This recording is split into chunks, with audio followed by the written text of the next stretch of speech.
conditions and how we can address them if you have a real good primary care physician. But a holistic practitioner like myself, I'm just going to give people other ways to solve a problem. And sometimes it might line up with what the primary care is saying. Sometimes it might be something totally different. And it's up to the person to say, okay, well, I can take the medication or I can do it this way. It's going to take longer. Right. But if I'm feeling better for much longer and if I have a longer lasting result, you know what, I'm going to choose this way. But your friend might say, you know what, I just need to get out of pain because I got a basketball game to play. I got to do this. I got to do that. And that's fine. But at least you have those supportive people on your team, right? Yeah. And that's what it's about. That's what it's about, man. So, tell me more about, living on purpose as a business owner. What are some of the challenges that you've had in just operating a business? Okay. So first and foremost, I probably just got lucky with the wife that I got. Hey, for the record, okay, whoever's editing this, I just want to say that I could not do this without my wife as well. In fact, she wrote the questions. She set up the interview and played my part before he says that about his wife. Okay, so please continue. Thank you. So it's so hard to be your own boss. I'd much rather be. She's probably my boss more than I'm my boss. It's better than having a boss you have to go into work for, in my opinion. But yeah, it's, sleep, I feel like, is so underrated. And I'm not the greatest at keeping that schedule. Yeah. But it starts with, rest and recovery. Like, your brain needs that time to just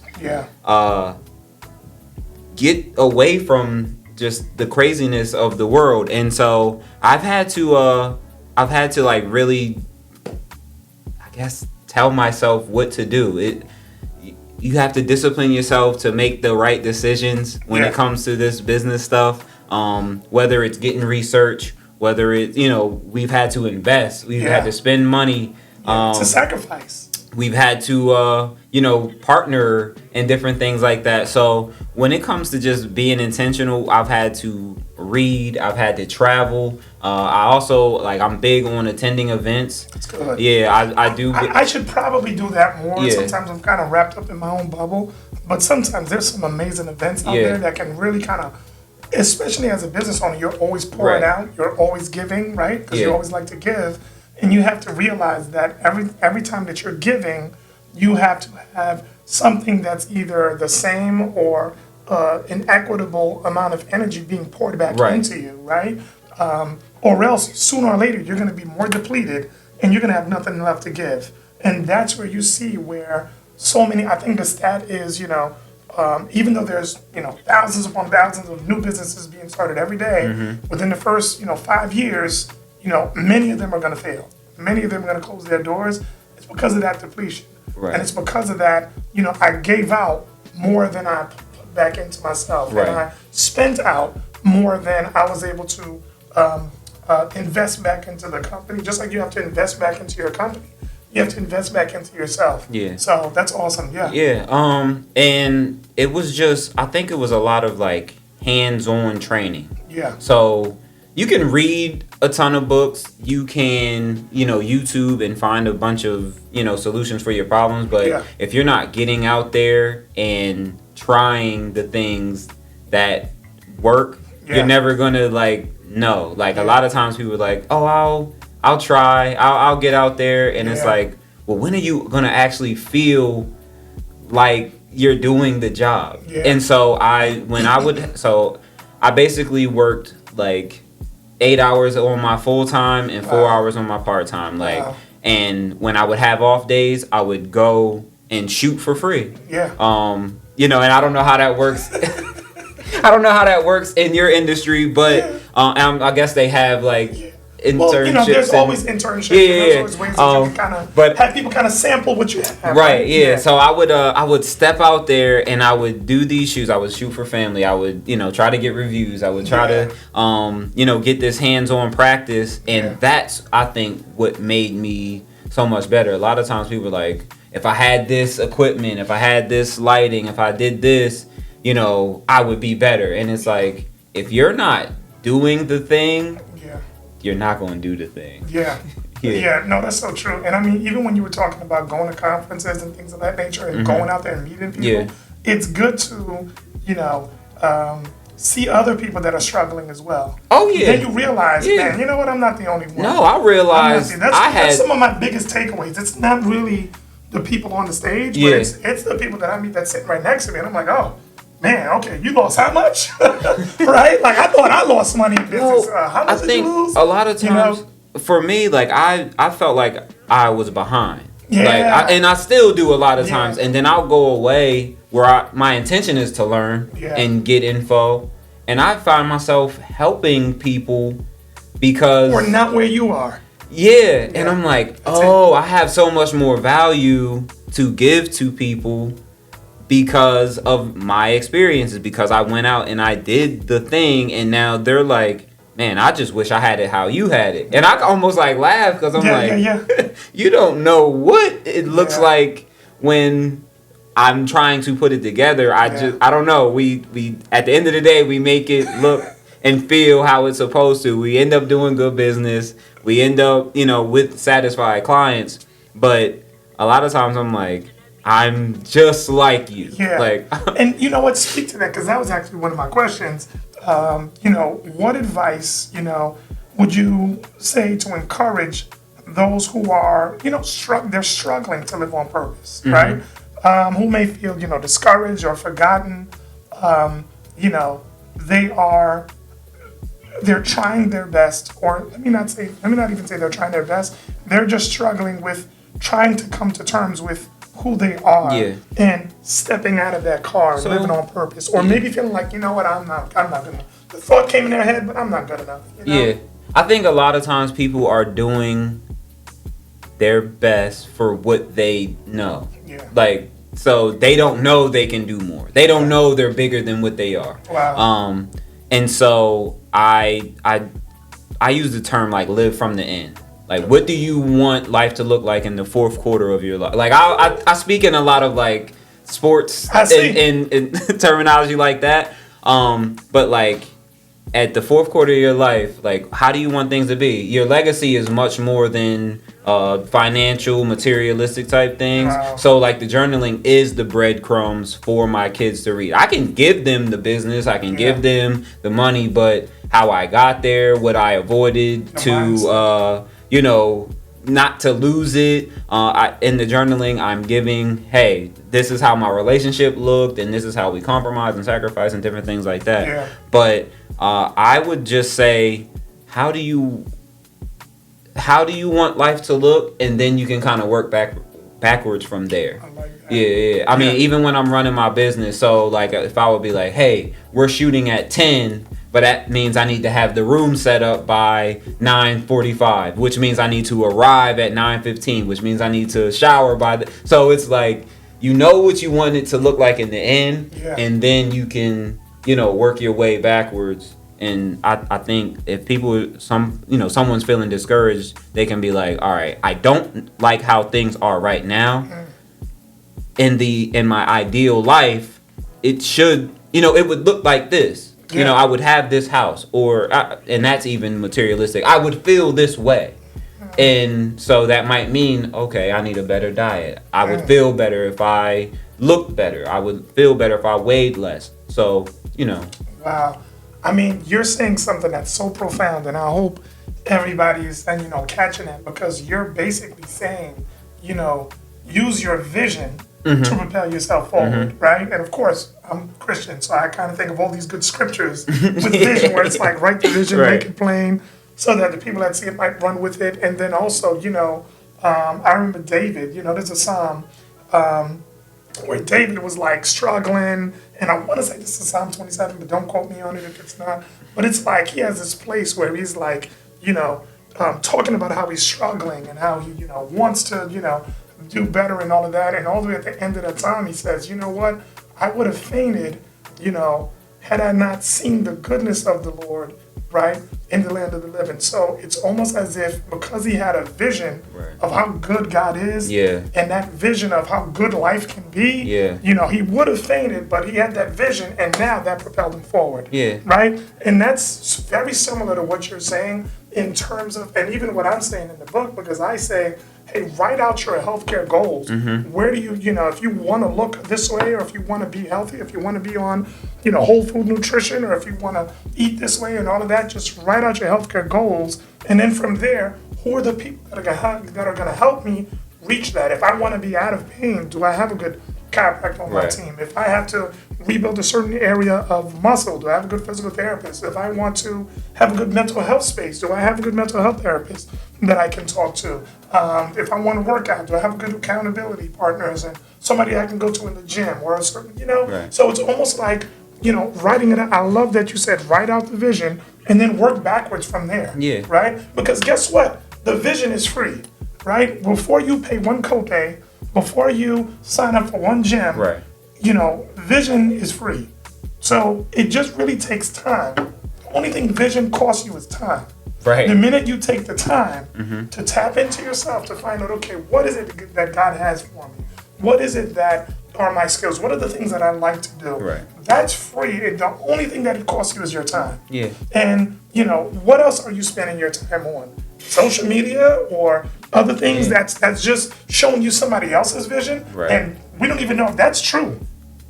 Correct? So much of this stuff is scripted. And it's so scripted. It's so, you know, so that's amazing that you said that, like, work backwards, because, you know, what do you want that fourth quarter to look like, right? And so many people, you know, even beyond the fourth quarter, I mean, I was talking with the nurse practitioner, Ebony, previously, and we were talking about how so many times people retire, but it's like they retire into misery. You know? And you see the look on their face, the healthcare provider, you see the misery on their face, you see the, you know, they put all this work of their life was in somebody else's car. And then now they're getting out of that car because they were either retired or they can't do it anymore. Now they don't even have the ability to drive where they want to go. Because their life is just in shambles from a health standpoint. So when they're saying health is wealth, what good is it, Kevin, if, you know, we made millions and millions of dollars doing these podcasts, and you're doing all these photography videos, and you're doing all of this, but now the kids are older and you can't even play with the grandkids, or you can't even play, you know, you can't even shoot a basketball, let alone talk about it, right? So that's what it's about, having that vision of knowing what you want that fourth quarter in your life to look like, working backwards from there. Another term I would use is remember your future. Woo! So, and it goes into writing down too. Like you gotta document your journey, like, so you can, hey, I did this, I still have this to do. Or if you do write it down, then you can see it. Like, it's like your playbook for how you want things to be. So, I love it, man. I love it. That's awesome, man. I think we've said a good bit to encourage, you know, business owners. What about speak to the father in terms of helping to keep the family healthy? Because I feel like a lot of times, and I might have, you know what? Tell the truth and shame the devil. That's a church term that they say a lot. I've fallen guilty of this as well.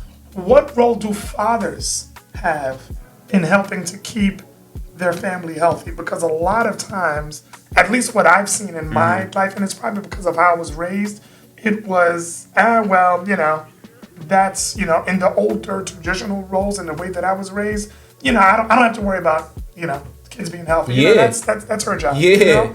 And I think a lot of times we kind of abnegate our power. We step down from having a key role in the decision making on keeping the family healthy. So what are some things that fathers can do, right, to help to keep families healthy? I say being aware. Like just being aware of eating habits, activity, what they're watching, what they care about. I have conversations with my kids. When I'm not here, I'm at the, like, if I'm not working, I'm with them. Like, I want to know what they care about, how they feel, you know, how their clothes are fitting. I mean, I can see my daughter growing, Yeah. and I'm like, all right, she's eating a lot. Like, she's gonna have to get out. She's gonna have to run. Same thing with my boys. Like, when COVID hit, we're in the house.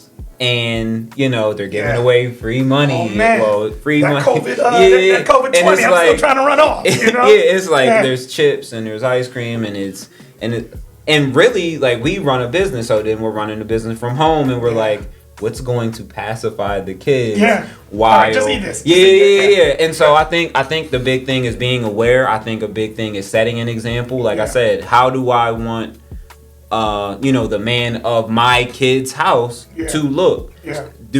So I was journaling one night and I roasted myself. Oh. Man, you don't look like the man that your kids should look up to. Wow. Yeah. Like, you said that to yourself. Yeah. I'm looking in the mirror. Like, a lot of times when I tell people, like, the start of like a meditation journey is like 5 minutes in the mirror. And 5 minutes of silence can be a long time. But by the end of that 5 minutes, and you're like, kind of like conversing with, whoever you deem it to be, they're going to give you these answers. And so I do think it's paying attention to who you are as a person, as, as an eater. Because of us growing up, it was always, you better finish your plate. Yeah.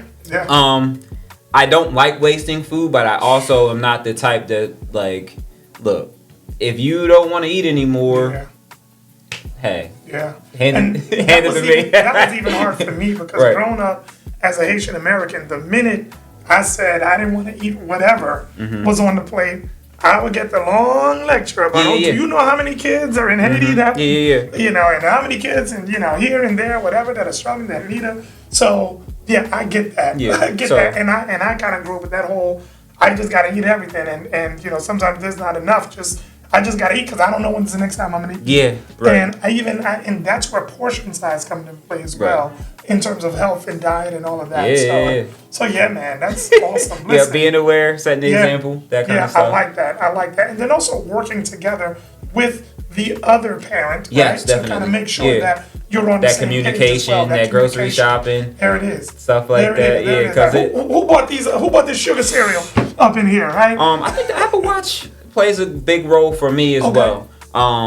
So I got a couple friends that I share activity with, and so we compete a little bit. I also, set a calorie goal, a stand goal, exercise goal. That is a challenge. Nice. I've seen some friends, it's like, you're only going to stand 7 hours a day, or you're going to sleep more than you're standing in the day. Like, you got to get up, you got to get active. So my calorie count is set at like 1,000.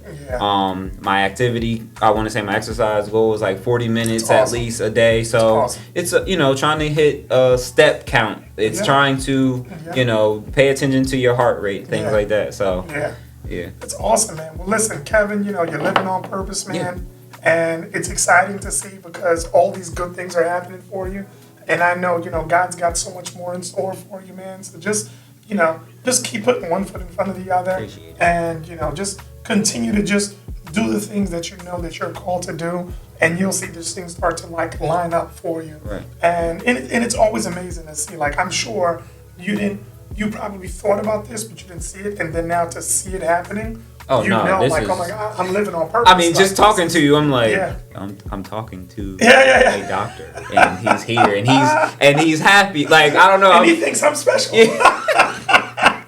Definitely, I'm like, what do I have to offer? Someone that went years of school and things like that. Like, I mean, there's so much, man. I mean, I'm always admired to see, and I think that's probably something that I see even in my future is just mentoring other, future business owners or young business owners, because sometimes I do have to. My staff had to tell me that where we were supposed to have an office meeting, and I'm thinking, so I just finished seeing patients, and in my mind I'm like, okay, I wonder what the numbers look like last week, and oh man, we got to do this, we got to do that, and I walk out the door and they're like, surprise, because I wrote the book. So Joyce planned out a little surprise birthday party with Jen, who's the office manager.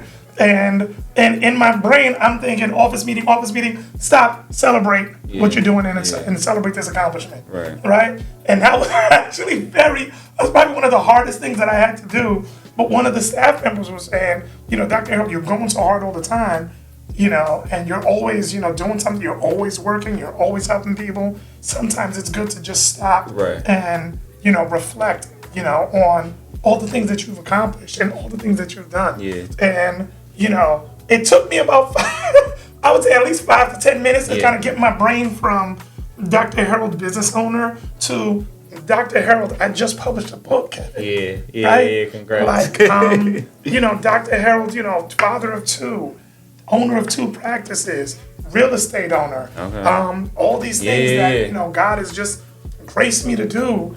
And I'm not gonna cry, not on my podcast, but I'm grateful. Kevin, I'm grateful for everything because I decided to trust God a long time ago.